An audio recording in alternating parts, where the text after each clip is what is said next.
time comes to let it go, to let it go. And I think this is going to be the last poem I write on this subject. And then I'm going to let it go.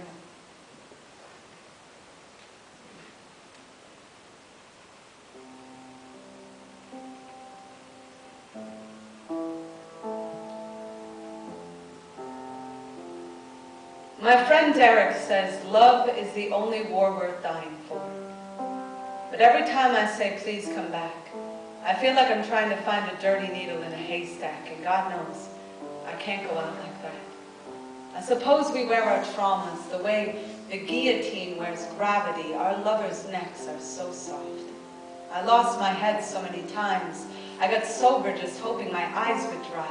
Still I drink so much in my sleep I can't sleepwalk a straight line to the guest room where collapse hangs so heavy inside her lungs. She speaks and her voice trips across her heartbeat. Each word limps into the air. We are gone, she says.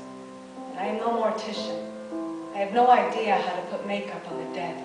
I have no idea how to un-erase, so I just huddle at the door, my face looking like a deck of falling cards, like everything's been playing me. We tried so hard. When I said, give me a ring, she thought I meant a call. Now I haven't had her number for 2 years. We've been saying, how many times are we going to keep cutting these red flags into Valentines? You know, all those wars we fought have turned our shine into rust. We can't even touch each other's hearts without a tetanus shot. We can't begin to remember how we forgot. There is no shelter in the womb. The heart forms long before the rib cage. My mother swore she could feel me kicking weeks before my feet formed. That's how hard my heart beat. And it still does. They say the womb is where we learn love. It's knowing the cord that feeds you at any moment, wrapped around your neck. I hold my breath for the entire 56 seconds it takes her to walk to the window, to stare at the road, to tell me she has nothing left, to tell me we are done, carrying our level heads and our tornado chests. And for the first time, I know she is right. As the dawn, after our first date, we were so young. I hadn't written an honest love poem yet. I hadn't met anyone I could fall so hard for. To that night, we kissed on our skateboard. She teased me for going so slow. I said, I never want to let go. I never want to catch up to the letting go. I want the plead in my throat to forever anchor my spine in the seams of your slippers, love. Even when that dove crashed through the window, even when our friends said, you can call it love, but you know Einstein called himself a pacifist when he built the bomb. When they asked why we stayed together for so long, I say, I don't know.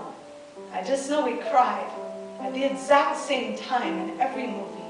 I know we blushed every day. For the first 2 years, I know I always stole the covers, and she never woke me up. I know the exact look on her face the first night she used my toothbrush. The next day, I brushed my teeth like 30-some times because I didn't want to let her go. You have to understand, when it hurt to love her, it hurt the way the light hurts your eyes in the middle of the night. But I had to see, even through the ruin, if what we were burying were seeds. There were so many plants in our house. You could rake the leaves, even through that winter, when I was trying to make angels in the snow of her cold shoulder. She was still leaving love notes in my suitcase. I'd always find them. The day before I left, I remembered a story her mother told me. She said, Andrea, when Heather was a little girl, she couldn't fall asleep without tying a string around her finger that stretched to mine in the other room. All night long, she'd give that string the tiniest tug to make sure I was still there. And when I tugged back, that was love. That was love. As easy as that. Sometimes.